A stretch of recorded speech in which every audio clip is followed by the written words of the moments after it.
Hello people, welcome to my channel Physio Guide by Divya. Today I am going to teach about frozen shoulder.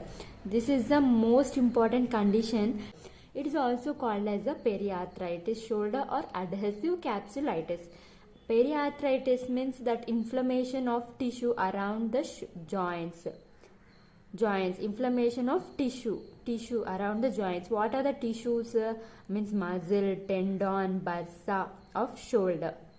So if these are inflamed around joints, we'll call as a periarthritis. Now adhesive capsulitis is also known as frozen shoulder. Now we'll read the definition. It is defined as a clinical syndrome characterized by painful restriction, means limitation of the movement of both active and passive shoulder movements due to causes within the shoulder joint or other parts of the body.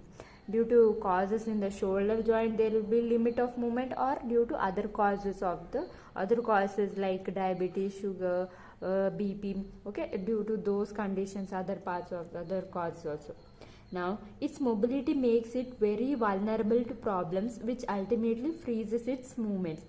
Freezes means stops, held at a fixed point. Due to more movable nature, ultimately it stops its movement at a point. Now, clinical features. In clinical features, symptoms, what? In this there are three stages. First is stage of pain, next stiffness, next recovery.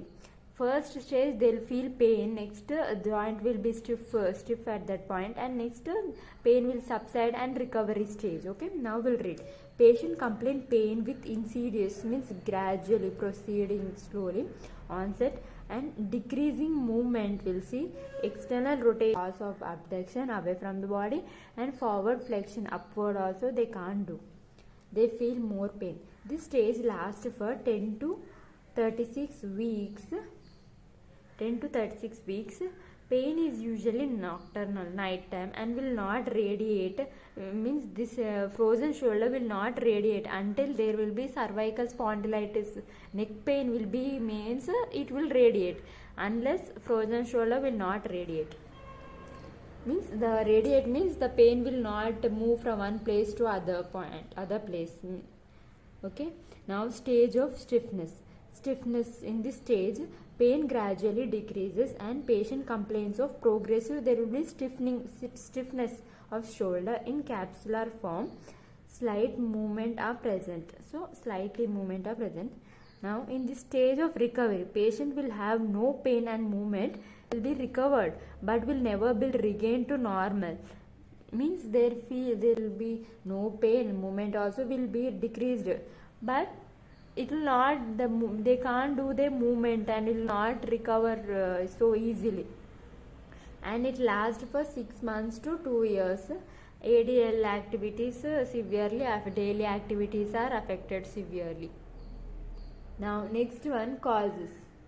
Causes are not known properly. Idiopathic means these are not known, and due to fibrosis following chronic inflammation will be seen.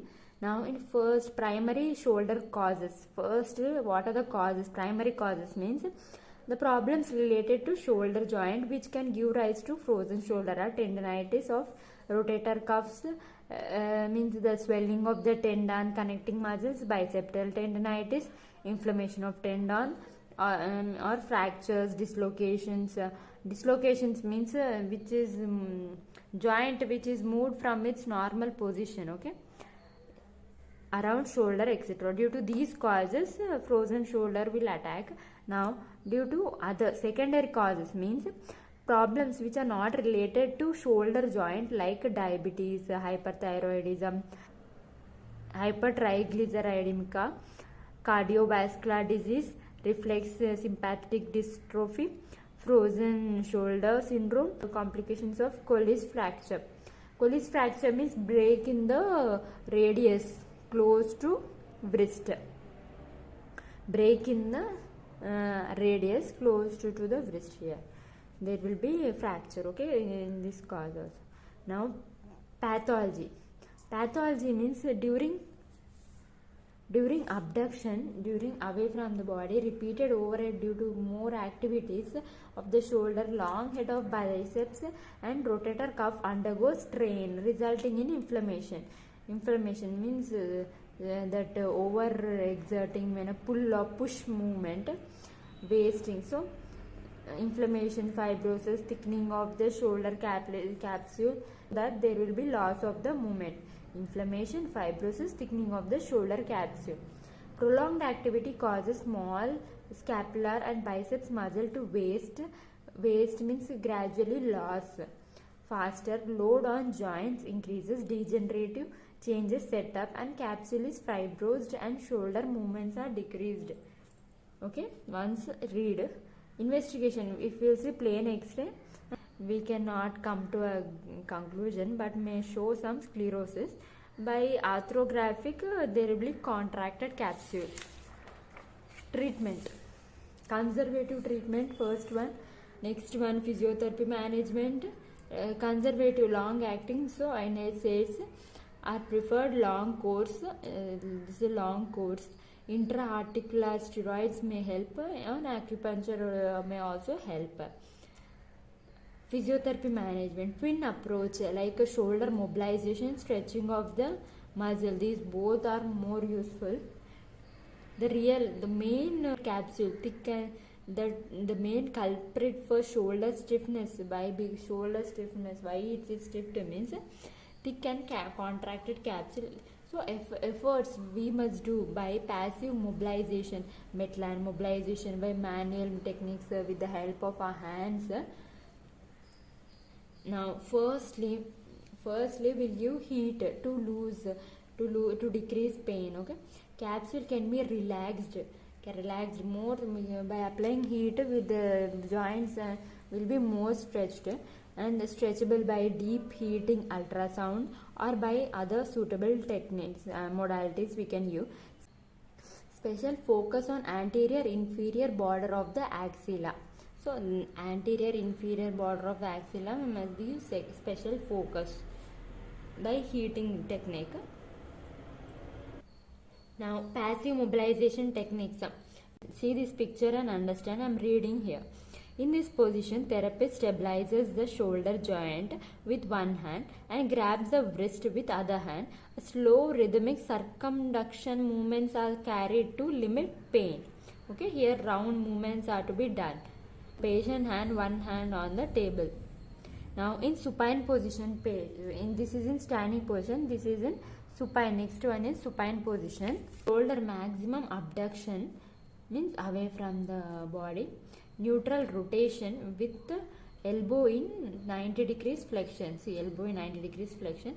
Physiotherapist grabs arm with his hand and apply longitudinal traction away from the body. Traction will give along axis of humerus, anterior posterior glide, anterior means down, upper glide, and abduction away and towards the body glide, rhythmic manner. So these two glides are to be given in supine position. Now what are the exercises to be done to the patient at home? Means patient heal themselves at home. Role of the patient. What is the role? Means pendular exercises. See, here he is doing pendular exercises. One hand on the table, another hand he is in stoop position and doing circumduction movement, round movement, forward pendulum like front, back, pendular movement like round, shoulder movement, circumduction movement. Okay, forward stooping position. This one hand rest on table, chair, and other hand swing like a pendulum, circumduction, round. Okay, shoulder elevation. Next one, shoulder elevation. Normal hand supporting normal. This is a normal hand. Normal affected one. Shoulder is gradually lifted up. Shoulder is lifted up. A position of flexion means a forward lifting position, and abduction and external rotation. Abduction away from the body, and hand to back position. This one, hand to back position. Patient carries affected arm backwards with shoulder in position of extension, adduction and internal rotation with elbow 90 degrees flexion. Here, self stretch using Now, in normal, patient instructed to stretch the affected limb gradually and periodically by what are there are shoulder wheel exercises. In department it will be the wheel is round, okay, shoulder wheel exercises, pulley exercises, wall climbing exercises, like this wall climbing exercises to be done. Hydrelation technique: if the problem is more than 3 months, no internal rotation, flexion less than 60%, patient cannot lie on affected shoulder, night pain, it is a gold standard. This is the main. So if these conditions are there, we can go for this technique. After giving the procedure, what is this procedure means? After giving local anesthesia, first we will give local anesthesia, a mixture of mini 40 ml local anesthesia, cortisone is injected, and resistance of giving away of capsule is felt. No repeat injection for. So after giving this, we will not give any injection after till 8 weeks. Okay. I hope you understood this topic, frozen shoulder. Thank you for watching this video.